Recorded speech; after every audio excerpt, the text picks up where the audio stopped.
আমাদের যে বেলটা আছে এই বেলটা এখন আরাকান আর্মির দখলে, যেখানে যদিও সরকার মিয়ানমার সরকার, বাট মিয়ানমার সরকারের এই এলাকাটা তাদের কোনো দখলে নাই।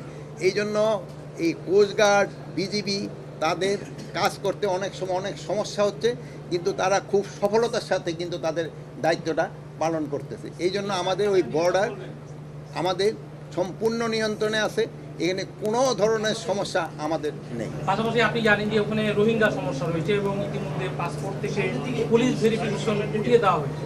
তো সেখানে রোহিঙ্গাদের যে আইডেন্টিফাই করা, সেখানে পুলিশ কিভাবে এটি মানে শুনেন, পুলিশ ভেরিফিকেশনটা উঠে দেওয়া এটা কিন্তু আমাদের অনেক দিনের চিন্তা ভাবনা। এটা কিন্তু জনগণের একটা ভোগান্তি থেকে কিন্তু রক্ষা করা হয়েছে। এখন রোহিঙ্গারা যদি, যেহেতু পুলিশ ভেরিফিকেশন দরকার হবে না এই পাসপোর্ট পাওয়ার জন্য যাদের ন্যাশনাল আইডি আছে, এখন তার ন্যাশনাল আইডি সময়েই যেন রোহিঙ্গারা ন্যাশনাল আইডি না পায়, এই জন্য ব্যবস্থা নেওয়া হবে।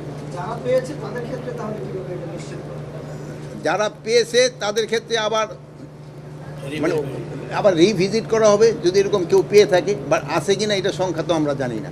সাম্প্রতিক সময় বিভিন্ন জায়গায় আমরা দেখছি তৌহিদি জনতা নামে অনেকে মব ক্রিয়েট করছে। বইমেলাতে এরকম ঘটনা ঘটেছে, সম্প্রতি ঢাকার বাইরে বিভিন্ন ফুলের দোকানেও এই ধরনের ঘটনা ঘটেছে। আপনারা অপারেশন ডেভিল হান্ট পরিচালনা করছেন, কিন্তু তৌহিদি জনতাকে আপনারা কেন নিয়ন্ত্রণ করতে পারছেন না? আমরা সব জনতারাই কিন্তু নিয়ন্ত্রণ করতে পারতেছি, শুধু এক জনতারে তো বলতো না, বিভিন্ন জনতা বিভিন্ন ধরনের সমস্যা ক্রিয়েট করতেছে। এখন সব জনতারাই কিন্তু নিয়ন্ত্রণের দায়িত্ব আমাদের। এখন কোন জনতা কিসের জন্য সে মব বা ক্রিয়েট করে, ওইগুলো কিন্তু আপনার একটু দেখতে হবে। এই জন্য সবাইরই কিন্তু একটু সজাগ হইতে হবে। দেশের যেটা ভালো হয় দেশের জন্য ওইটাই শুধু করতে হবে। আমাকে দেশকে ভালোবাসতে হবে, আমাকে দেশের জন্য যেটা উপকারী ওইটাই আমাদের করতে হবে। আমাদের নিজস্ব ব্যক্তিগত লাভের থেকে আমাদের দেশের লাভটা বেশি দেখতে হবে। কিন্তু আপনারা এইটার ক্ষেত্রে আরেকটা বেশি সম্মতি লাগবেন যে দুর্নীতি। আমাকে দুর্নীতি হলো সব জায়গায় আমাকে গ্রাস করে নিছে। এই দুর্নীতিটা আমাদের কিভাবে কমানো যায়, যদি দুর্নীতিটা কমানো যায় তবে আপনারা দেখবেন সব সেক্টরে আমাদের উন্নতি হবে, সব সেক্টরে উন্নতি। আমি তো বলি যে আমাদের বড় সমস্যা দুর্নীতি। যদি আমরা দুর্নীতি করি আপনারা প্রকাশ করে দেন। শোনেন, আমার একটা বলেন, আমরা যতজন অফিসারকে আইনের আওতায় আনছি, কোনো সময় এই 53 বছরে কোনো পুলিশ কর্মচারী এরকম আইনের আওতায় আনা হয়েছে? তা আপনারা বলেন কিভাবে যে আমরা অ্যাকশন নিচ্ছি না?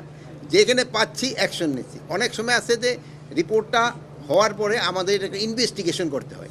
ইনভেস্টিগেশনের সময়টা, অনেক সময় ইনভেস্টিগেশন করে দেখা যায় যে অনেক খবরই সত্যতা পাওয়া যায়, আবার কিছু কিছু খবরে কিন্তু মোটিভেটেড খবরও পাওয়া যায়।